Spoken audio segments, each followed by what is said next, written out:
Welcome back to the Vandy Sports Podcast. I'm Joey Dwyer. She's Elena Morris. We're here from Memorial Gym after Vanderbilt's 72-55 win over Georgia. That's Vanderbilt's 22nd win of the season, and one that I think made a lot of history. Jordan Cambridge set the all-time steals record for Vanderbilt today, scored her 1,000th career point, and it was an emotional day for her and Bella LaChance. They both said they'll probably cry later after today was their first game, or their last game at Memorial Gym. But Elena, I think the big thing from today to look at is the tournament implications, and it feels like Vanderbilt in a really good spot.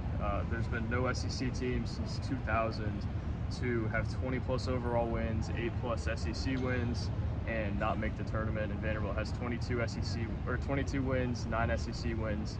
Feels like they're in a pretty good spot.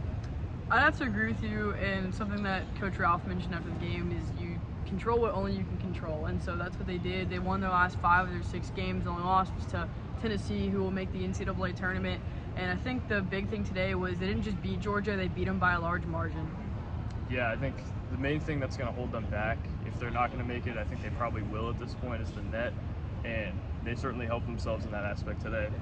I looked at the bubble, and the last 4 byes, all 4 of them have a higher net than Vanderbilt. 2 of them have at least 10 spots higher. The last 4 in, all 3 of them have higher nets than Vanderbilt. I think all 3 have at least 10 spots higher.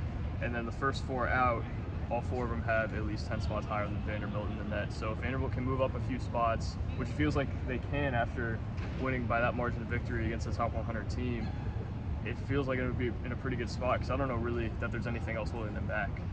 I'm not sure there's much more that they can do either at this point. They won today by a large margin. They're going into the SEC tournament with a first-round bye, which is obviously big for them.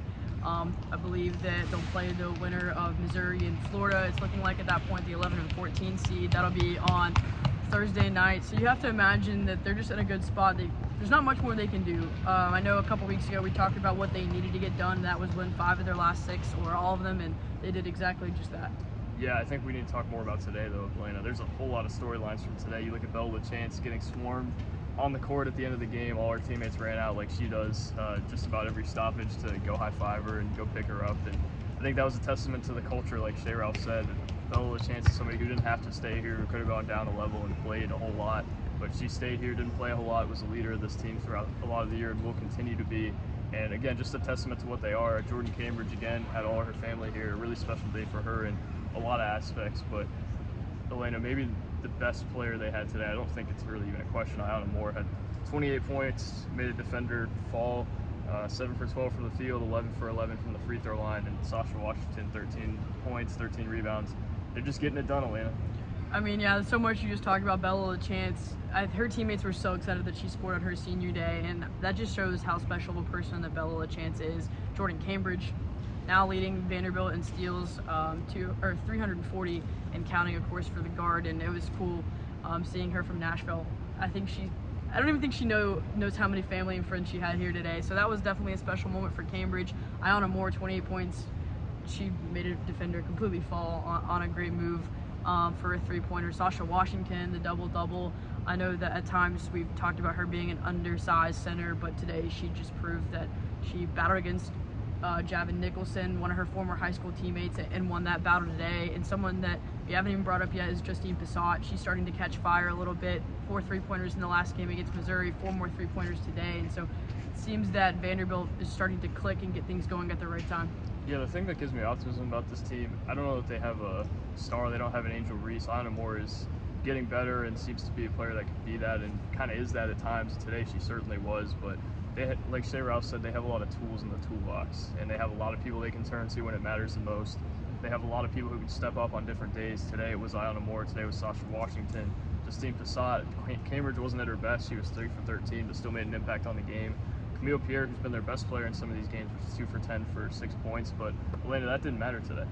No, Camille Pierre and Jordan Cambridge not having their best game, it was okay for them to be off. And I mean, they had other players like Iona Moore step up, Sasha Washington step up, and those 5 that we talked about, those are the starters. And you don't even see the people coming off the bench and making an impact. Jordan Oliver is somebody who doesn't always show up on the stat sheet, but she is one of the most versatile players that Vanderbilt has. She can handle the ball, play defense, rebound, plays bigger than she is, and I think she's been such a key piece to their success this year as well.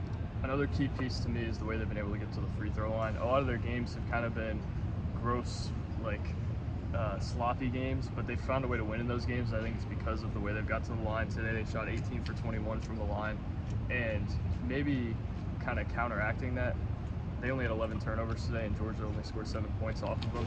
So again, Vanderbilt just keeps finding ways to get better at things that it wasn't great at earlier in the year. I don't think they've been awesome in the turnover department, but they've been a whole lot better than they were earlier in the year, and they just keep finding ways to win, Elena.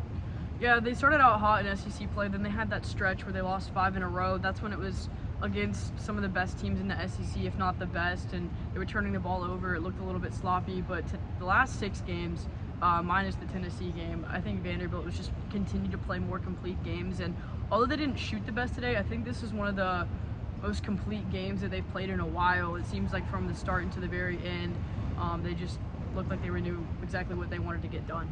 Right. They don't have the talent that some of these SEC teams do, but they have the record to be with them. And I think a lot of these games, you've seen other teams that are bigger, in some ways faster and more athletic, but Vanderbilt's been better. And I think that's a testament to the culture they built, a testament to the type of people they have in their program. And you've just seen over and over again, they keep finding ways to win when maybe you feel that they won't.